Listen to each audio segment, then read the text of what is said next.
A captain. How come I don't have the captain's hat? Welcome back to the Steve Malzberg Show. Joining us now is the one and only Pat Buchanan. Hello, sir. How you doing, Steve? Good. Always good to talk to you. I want you to sit and listen here to what Hillary had to say today. When asked about her tenure as Secretary of State, she was at some forum, and everybody was very friendly to her. Here's the first Hillary cut. You know, my biggest regret is what happened in Benghazi. It was a terrible tragedy, losing 4 Americans, 2 diplomats, and now it's public, so I can say 2 CIA operatives, losing an ambassador like Chris Stevens, who was one of our very best and had served in Libya and across the Middle East and spoke Arabic. Do you think that she brought it up because this is her way of kind of, making it softer and softer and softer as she goes along? Well, she's obviously going to have to address that debacle in Benghazi, and which is clearly her responsibility when she was at the top. And I think it's going to be a very serious problem in 2016 if she runs. The Republicans will be working on it again and again. It'll be investigated, Steve, more and more. There's still things unexplained why that phony story kept being repeated and repeated and repeated. It's never been fully explained to me about the video and that crazy guy in Florida, I guess, with the party and with Susan Rice and everyone repeating that, and the president as well. But I do think this, by 2016, given the problems we've got in Syria and Iraq and Afghanistan after the departure of the United States today, and Egypt, and I think today also in Ukraine, I think the whole realm of foreign policy and the general disaster all over the world, and what exactly is American foreign policy, what do we intend to do in the world, I think that's going to be an enormously big issue. And I'm not sure that her sort of gallivanting around the world as sort of a political rock star achieved much of anything. Yeah, the truth, the most traveled Secretary of State in our history. She also, didn't say whether or not she's going to run. Do you think she's going to run? I think as of now, her decision would be to run, but I see her as very, very vulnerable, especially in the Democratic primaries. If you had a young, liberal, aggressive fellow or woman who challenged her and said, look, it is time to turn over a new page here. The Clintons and the Bushes have been leading this country for all of this time since the end of the Cold War, or even during the Cold War. And what have they really accomplished? And is it not time to move on? And I think there'll be a real feeling of that. And if you realize that Hillary in 2008, that was her time, and she got beat by a younger guy who really came on with a new and different message.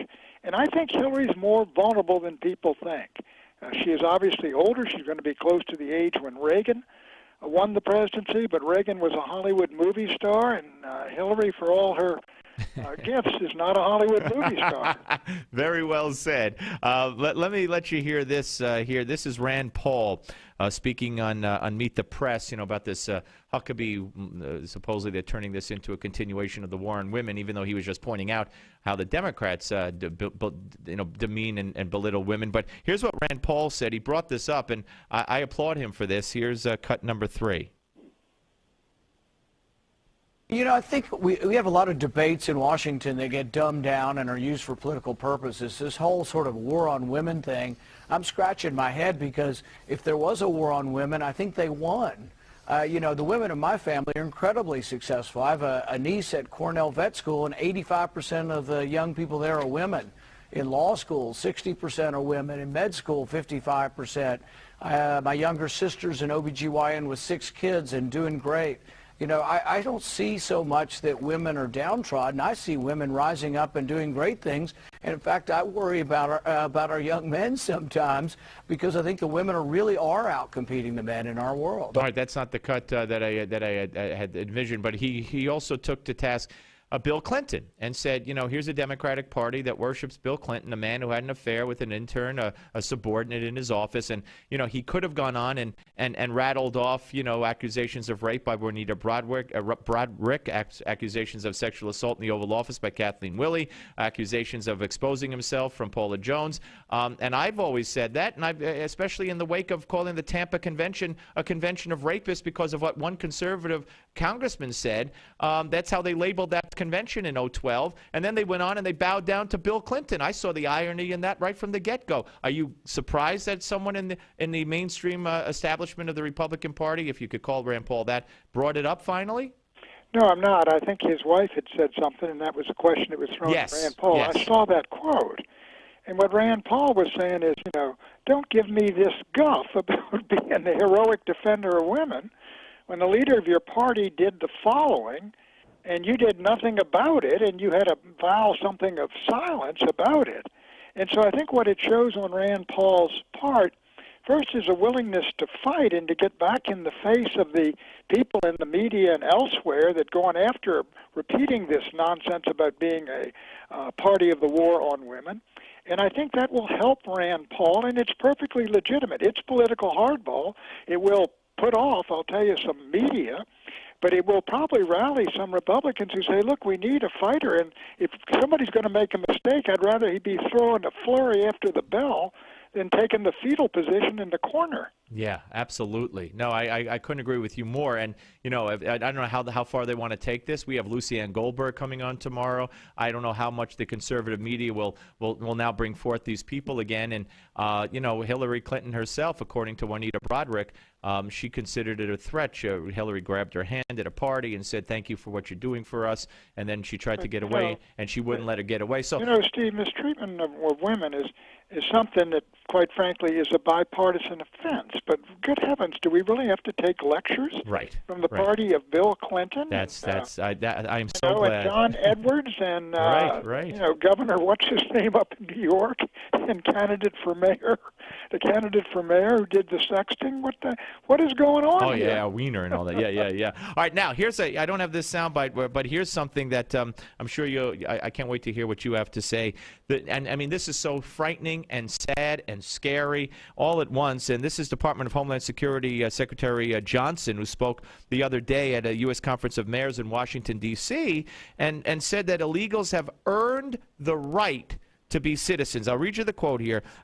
It also, frankly, in my judgment, is a matter of who we are as Americans, to offer the opportunity to those who want to be citizens, who have earned the right to be citizens, who are present in this country, many of them who came here as children, blah, blah, blah. How does an illegal alien, forget the children, he didn't say only the children, so put that aside. How does someone who's been here illegally earn the right to become a citizen? Citizenship in the United States used to be an enormously highly regarded thing. I remember back in the 60s when they made Winston Churchill an honorary citizen, and I remember writing an editorial saying, okay, this is fine, we did it for the Marquis de Lafayette, but the citizenship of the United States is such a precious thing.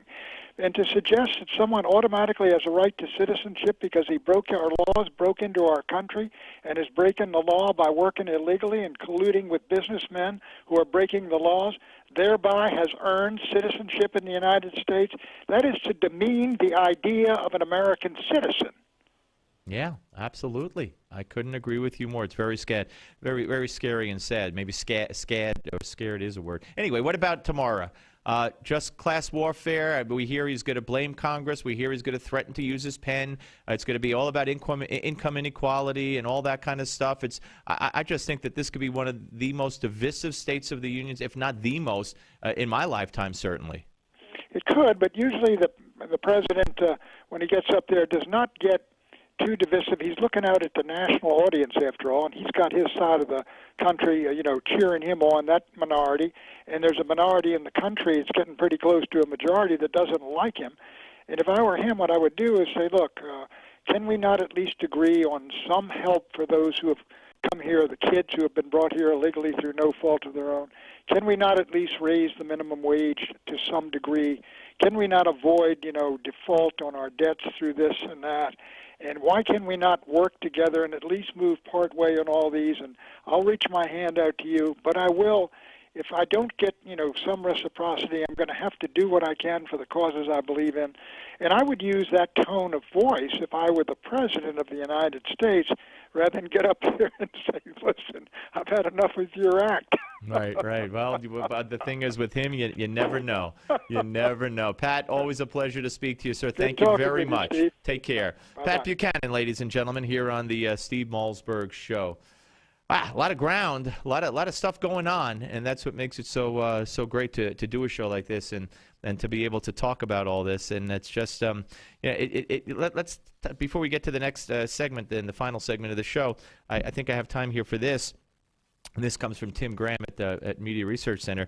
The New York Times, he says, has a strange sense of morality. Abortion at any time for any reason is never a problem. When the Kermit Gosnell case erupted, the Times could only editorialize that it was irrelevant. But on Sunday, the New York Times Magazine published a column titled, "Is it immoral to watch the Super Bowl?" Is it immoral to watch the Super Bowl? Writer Steve Almond, best known previously for resigning as an adjunct professor at Boston College because Condoleezza Rice was picked to be the commencement speaker.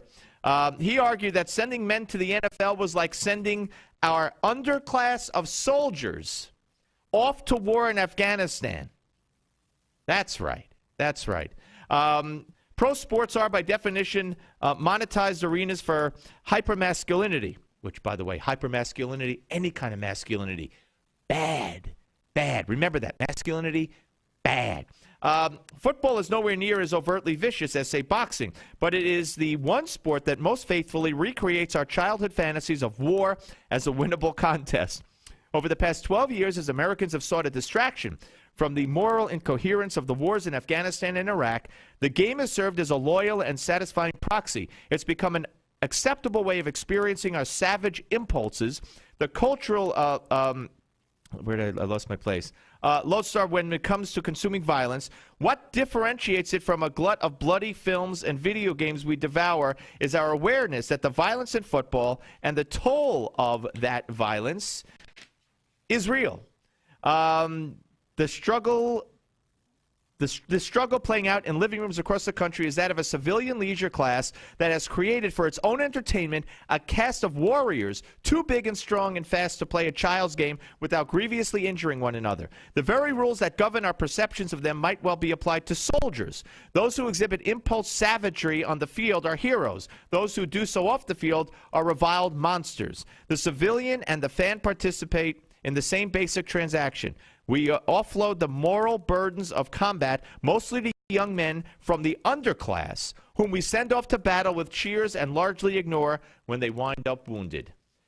I am not surprised that he resigned his adjunct professorship when he found out that Condoleezza Rice was going to be Secretary of State. It sounds like something this author would do. So why am I not surprised? All right, folks, so we have one final segment ahead with some sound bites that you're going to want to hear, including from Eric Holder on voting rights and voter ID. That's right. Steve Malzberg Show, Newsmax TV and radio. The Steve